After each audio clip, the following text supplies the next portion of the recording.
Yes, children. So now it's our exercise time. So let's do the exercise in the workbook of lesson 19, Freedom Fighters in India. Yes. So hope you have read the lesson thoroughly. Now it will be easy for you to do the exercise part. So let's go to the exercise part. So the first exercise is fill in the blanks. Yes. There are 5 fill in the blanks. Read the question and write the answers. First one, Jawaharlal Nehru was born on dash. The date when Jawaharlal Nehru born. He was born on, yes, 14th November. Yes, Children's Day, isn't it? 14th November. 14th November 1889. 1889. Yes. So Jawaharlal Nehru was born on 14th November 1889. Second, Sarojini Naidu was called the Dash of India. She was a great poetess and a woman activist also. She used to write many poems, isn't it? Yes. So Sarojini Naidu was called the Nightingale of India. Yes, Nightingale. Nightingale. Nightingale of India. She was called the Nightingale of India. Third, Dash was known as Netaji, whom we call Netaji. Yes, his real name is, yes, Subhash Chandra Bose was known as Netaji. S-U-B-A-S-H, Subhash Chandra Bose. C-H-A-N-D-R-A, Subhash Chandra Bose was known as Netaji. Dash was first woman governor of India. Who was the first woman governor of India? Yes, she was the first woman to become the governor of Indian state as well as Indian National Congress. Yes, who was that? Yes, Sarojini Naidu. S-A-R-O-J-I-N-I, Sarojini Naidu. Yes. Last question, Gandhiji is also known as Dash, which means father. Gandhiji is also known as, yes, Bapu. B-A-P-U, Bapu. Gandhiji is also known as Bapu, which means father. Yes, so the first one, Jawaharlal Nehru was born on 14th November 1889. Sarojini Naidu was called the Nightingale of India. Third, Subhash Chandra Bose was known as Netaji. Sarojini Naidu was the first woman governor of India. Gandhiji is also known as Bapu, B-A-P-U, Bapu, which means father. Yes, so children, the first exercise, second exercise is answer the following questions. The next exercise, yes, the first question is, who was Sarojini Naidu? Yes, so you learned about many freedom fighters. Among them, we learned Sarojini Naidu, about Sarojini Naidu. Yes, who was she? Yes, she was called as the Nightingale of India. Yes, she was a great poetess. She used to write many poems. Then, through her poems, she used to spread messages of independence. Then, she was a strong women activist who always worked for the betterment of the society, for the change in society. Then what all things you learned about Sarojini Naidu? Yes, she was the first governor of Indian state, first woman governor of Indian state as well as Indian National Congress. She was one of the member of the Constitution of India before formation. Yes. Then, yes, she studied at London. Yes, so these are the things we learned about Sarojini Naidu. So let's see the answer. Sarojini Naidu was the first woman to become the governor of an Indian state. Governor, G-O-V-E-R-N-O-R. Governor of an Indian state as well as the Indian National Congress. She was a poetess, P-O-E-T-E-S-S. She used to write poems and a social activist. She studied at the King's College, London and Girton College, Cambridge. So she studied there. Yes, so this is about Sarojini Naidu. Who was Sarojini Naidu? Sarojini Naidu was the first woman to become the governor of an Indian state as well as the Indian National Congress. She was a poetess and a social activist. She studied at the King's College, London and Girton College, Cambridge. Yes, children, so our next question, second question is, who was Subhash Chandra Bose? Yes, who was Subhash Chandra Bose? Yes, he was called by Netaji. He was a great freedom fighter, isn't it? He was active in Indian National Congress Party, and British arrested him several times, and he realized the support of international support for the freedom of our country. So he met the leaders of Japan, Italy and Germany, and he was the person who gave this important slogan Jai Hind, isn't it? Yes. So answer, Subhash Chandra Bose was one of the India's great nationalist leaders, one of the main India's great leader, the nationalist leaders of the first half of the 20th century. In those century, he was one of the great Indian nationalist leader. Then he led the revolutionary Indian National Army. He led the army. He was in army force. He led that army for the war during World War II with a sole aim. His only aim. Sole aim means only aim of freedom of his country. Yes. Subhash Chandra Bose was one of the India's great nationalist leaders of the first half of the 20th century. He led the revolutionary Indian National Army during World War II with the sole aim of freedom of his struggle, freedom of his country. Third question, name two laws against Bhagat Singh which Bhagat Singh fought. Yes, he fought against two laws passed by British. Which was these laws? Trade Union Dispute Bill and Public Safety Bill. He fought for these laws against British. Yes, fourth question, write about the contributions of Netaji in freedom struggle of India. Yes, during the freedom struggle, what were the contributions given by Subhash Chandra Bose or Netaji? Subhash Chandra Bose was arrested several times by the British government. Bose started meeting leaders from Japan, Italy and Germany for international backing, for international support, and gave the slogan Jai Hind. Yes, so who was Subhash Chandra Bose? Subhash Chandra Bose was one of the India's great nationalist leaders, India's great leader or great Indian leader of the first half of the 20th century. In those days, he led the revolutionary Indian National Army. He was in Indian National Army. He led the team during World War II with a sole aim, with only aim of freedom of his country. Third question, name two laws against which Bhagat Singh fought. Trade Union Dispute Bill and Public Safety Bill. Fourth question, write about the contributions of Netaji in freedom struggle of India. Subhash Chandra Bose was arrested several times by the British government. Bose started meeting leaders from Japan, Italy and Germany for international backing and gave the slogan Jai Hind. Okay. Children, our next question is fifth question, which is the fifth question here. Who was Bhagat Singh? Explain in brief. Yes. So we learned about Bhagat Singh, Shahid Bhagat Singh, isn't it? He was a great patriot, a person who loved his country and ready to do anything for the country, isn't it? Yes. He was called Shahid Bhagat Singh because Shahid means martyr, means a person who died for the country, gave his life for the country, sacrificed his life for the country. It is called martyr. Yes, he brought up in that patriotic background. In the childhood itself, he always dreamt about the freedom of India, freedom of his country.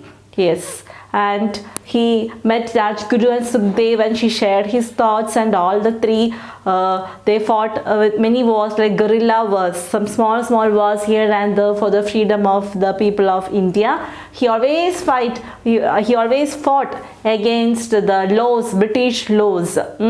Yes, and he fought against two main laws, Trade Dispute Bill and Public Safety Bill.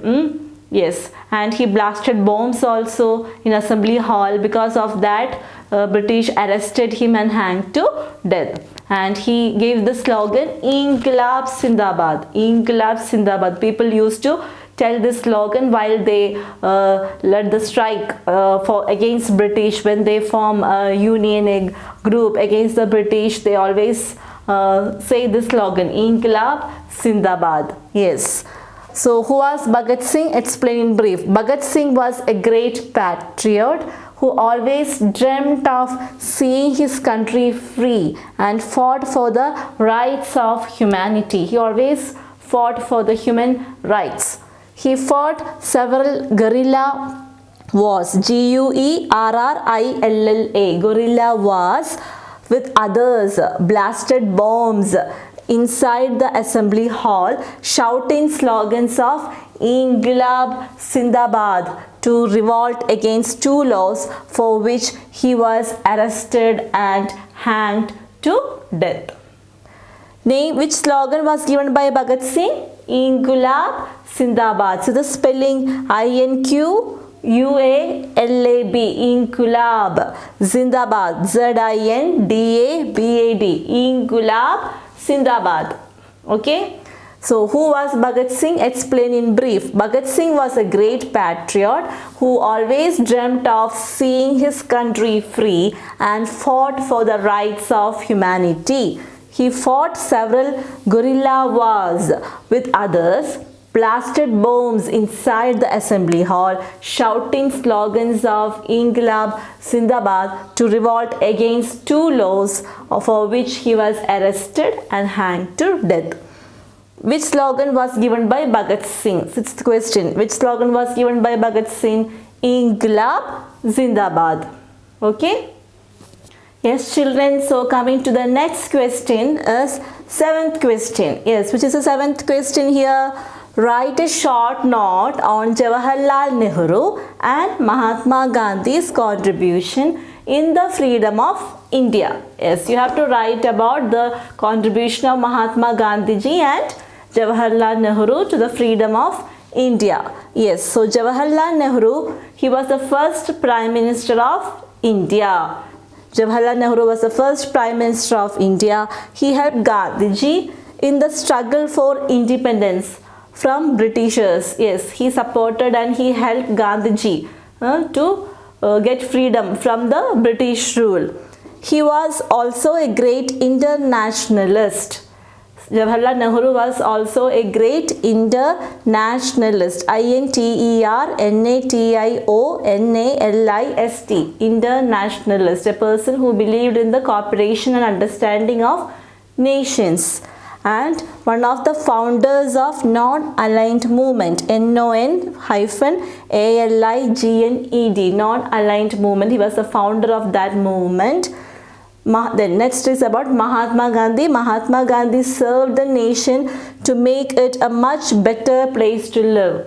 He served, he worked hard for the people of India.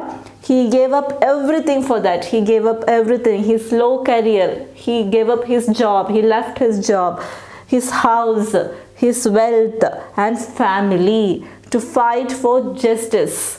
To fight for the freedom of India. He left everything. He worked hard. He struggled a lot for getting independence for India. He fought for the betterment of his people.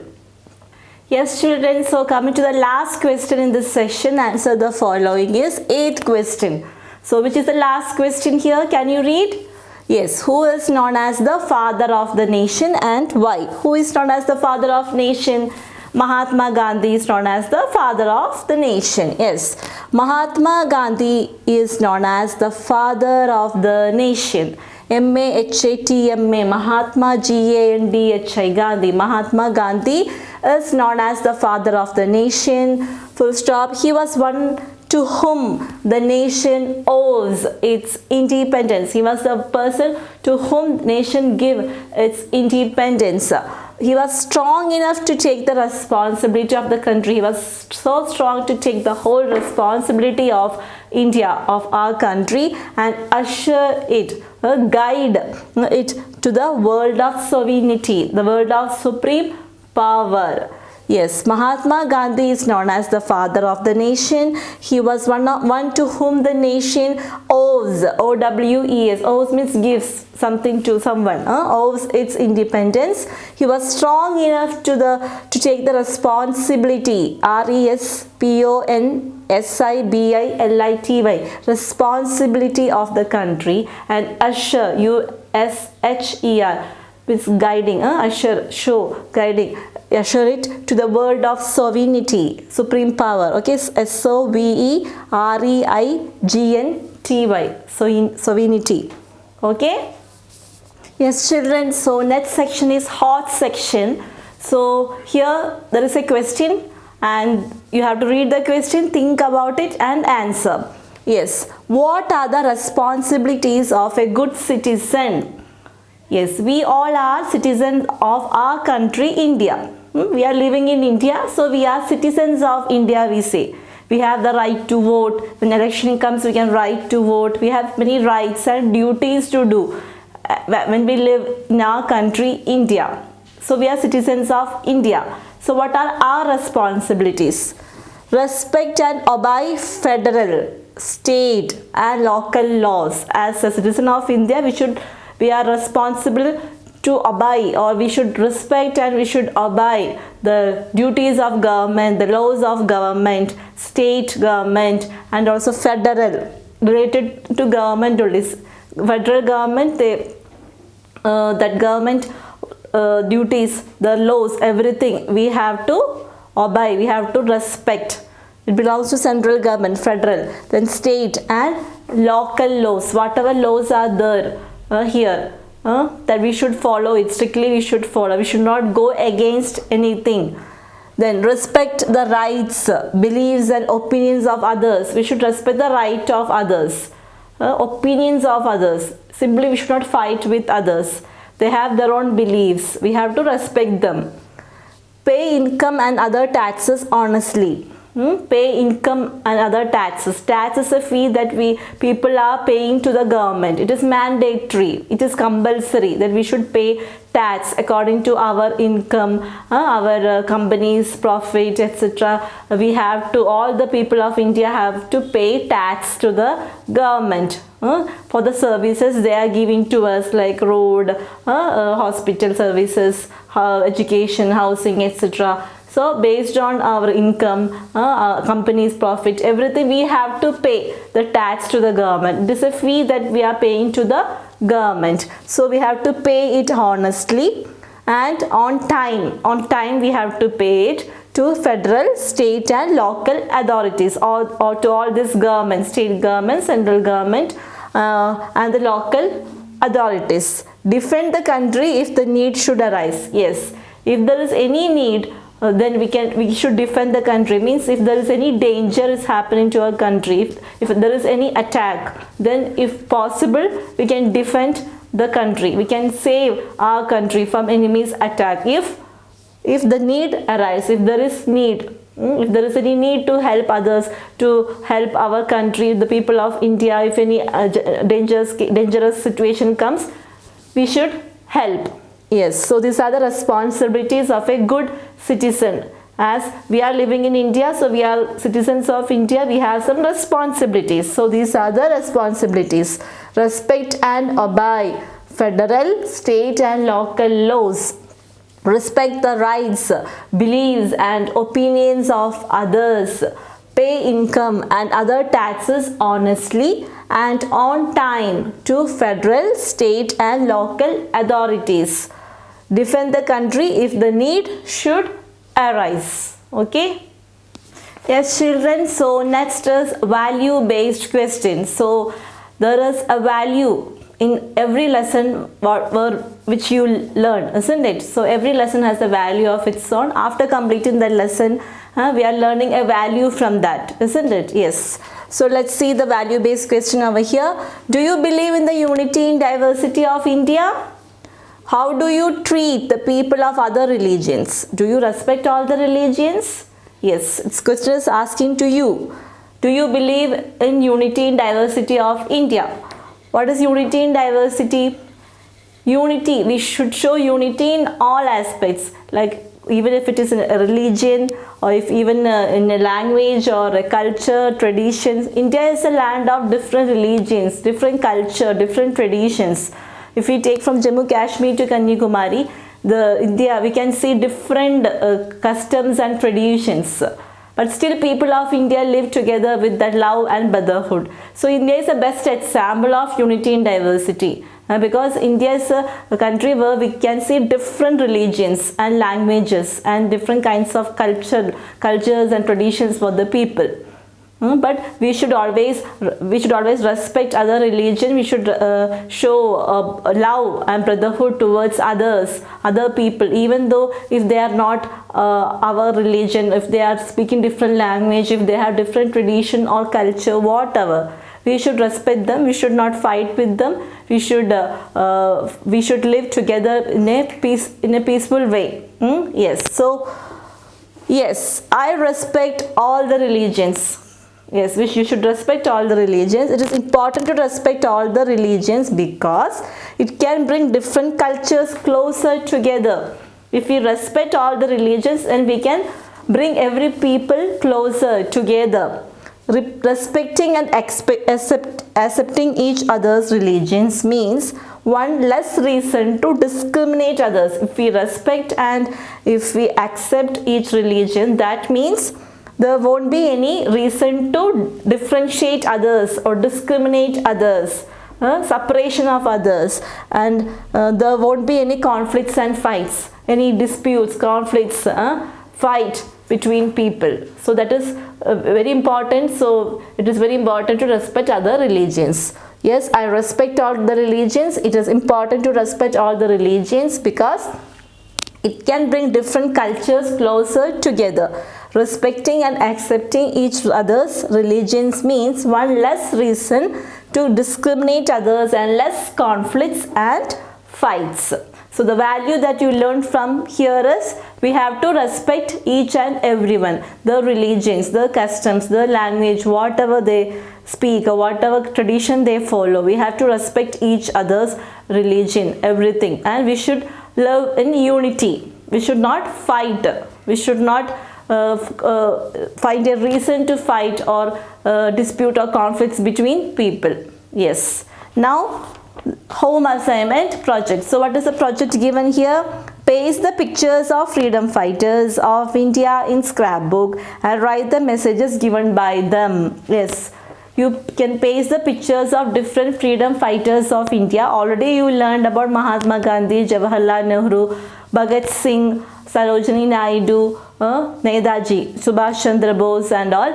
So you can paste the pictures of other freedom fighters also, those who are not mentioned in the book. Otherwise you can paste the same freedom fighters that you already learned now. So pictures you can paste and you can write the message given by them. Like Bhagat Singh, Inqilab, he given the slogan Inqilab Zindabad, and he always fight for the human rights, that you can write. Then Netaji gave the slogan Jai Hind, etc. Then Gandhiji always fight for the justice, isn't it? He never gave up his morals and rules. So all these things you can write. After pasting the pictures, you can write the message given by each freedom fighter. Okay, so we completed the exercise in the workbook of lesson 19, freedom fighters in India. Now after reading the lesson, go through the exercise well and learn the question answer, fill in the blanks, all the exercises given here, and do the project work and all. Now afterwards, prepare well for the exams.